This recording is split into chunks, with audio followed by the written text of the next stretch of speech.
Assalamualaikum warahmatullahi wabarakatuh.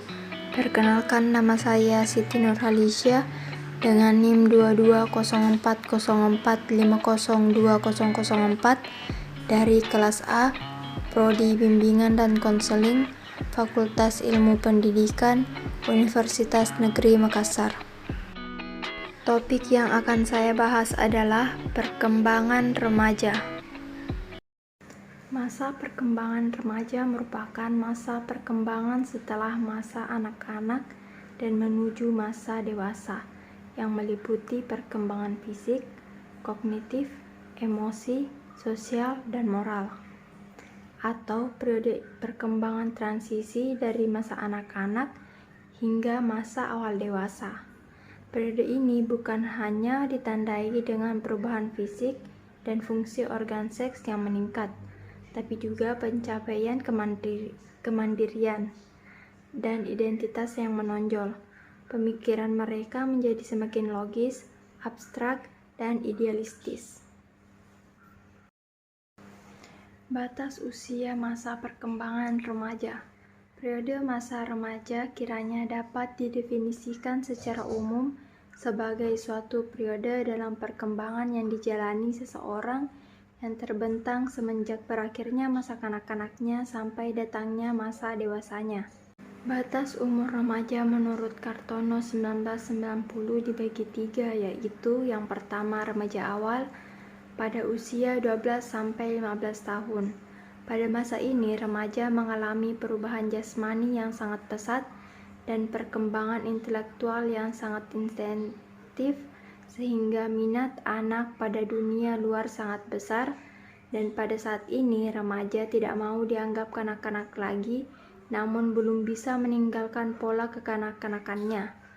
Selain itu, pada masa ini remaja sering merasa sunyi, ragu-ragu, tidak stabil, tidak puas, dan merasa kecewa.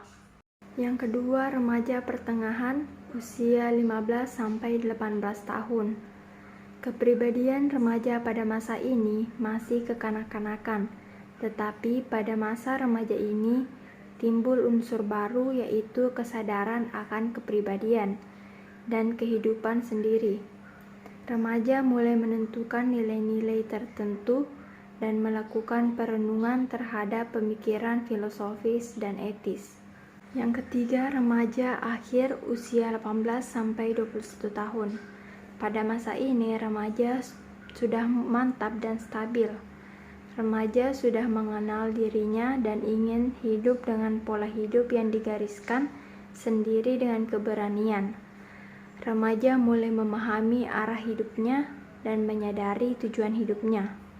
Remaja sudah mempunyai pendirian tertentu berdasarkan satu pola yang jelas yang baru ditemukannya. Selanjutnya, karakteristik perkembangan remaja. Yang pertama, perkembangan fisik.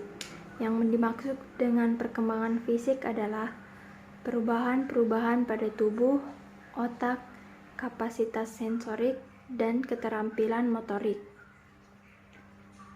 Pada tahap ini, remaja juga sudah mulai mampu berspekulasi tentang sesuatu, di mana mereka sudah mulai membayangkan sesuatu yang diinginkan di masa depan. Yang kedua, perkembangan kognitif. Perkembangan kognitif adalah perubahan kemampuan mental seperti belajar, memori, menalar, berpikir, dan bahasa.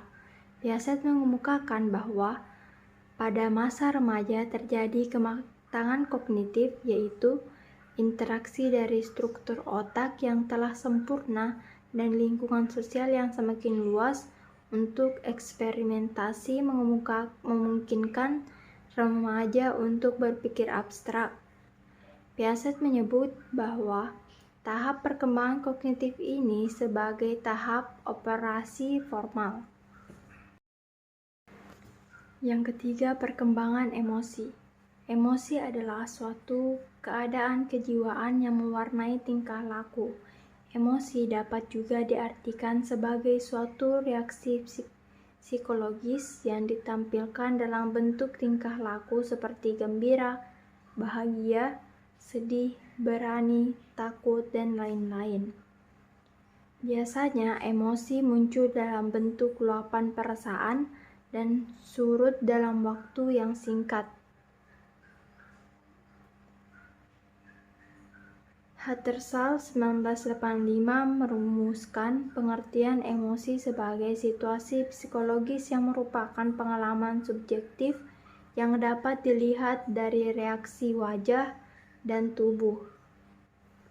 Faktor yang mempengaruhi perkembangan emosi pada remaja antara lain: yang pertama, perubahan jasmani atau fisik. Perubahan atau pertumbuhan yang berlangsung cepat selama masa puber menyebabkan keadaan tubuh menjadi tidak seimbang. Ketidakseimbangan ini mempengaruhi kondisi psikis remaja. Hal ini menyebabkan rangsangan dalam tubuh remaja yang seringkali menimbulkan masalah dalam perkembangan psikisnya, khususnya perkembangan emosinya. Yang kedua, keadaan anak.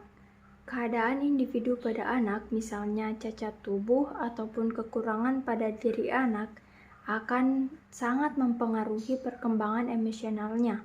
Bahkan, akan berdampak lebih jauh pada kepribadian anak, misalnya rendah diri, mudah tersinggung, atau menarik diri dari lingkungannya. Yang ketiga, perubahan dalam hubungan dengan teman-teman. Pada awal remaja, biasanya mereka suka membentuk geng yang biasanya pula memiliki tujuan yang positif untuk memenuhi minat bersama mereka. Namun, jika diteruskan pada masa remaja tengah atau remaja akhir, para anggota mungkin membutuhkannya untuk melawan otoritas atau untuk melakukan yang tidak baik. Yang keempat, perubahan dalam hubungannya dengan sekolah. Menginjak remaja, mungkin mereka mulai menyadari betapa pentingnya pendidikan untuk kehidupan di masa mendatang. Hal ini sedikit banyak dapat menyebabkan kecemasan sendiri bagi remaja, lebih lanjut berkaitan dengan apa yang mereka lakukan setelah lulus sekolah. Yang keempat, perkembangan moral. Masa remaja di akhir dicirikan dengan suatu pertanyaan serius mengenai nilai moral dan individu. Remaja dapat dengan mudah mengambil peran lain.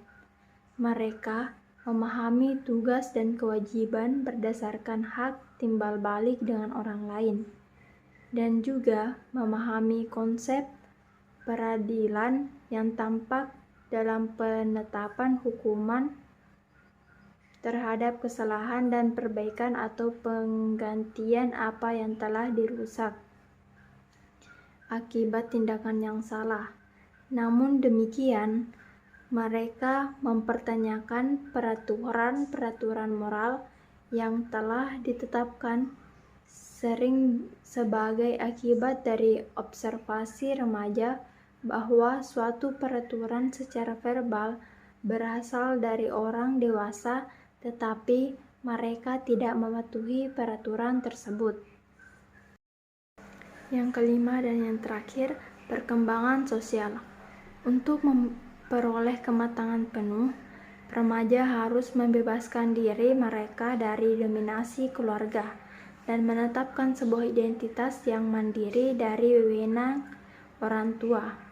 Namun, proses ini penuh dengan ambivalensi, baik dari remaja maupun orang tua. Remaja ingin dewasa dan ingin bebas dari kendali orang tua, tetapi mereka takut. Mereka mencoba untuk memahami tanggung jawab yang terkait dengan kemandirian.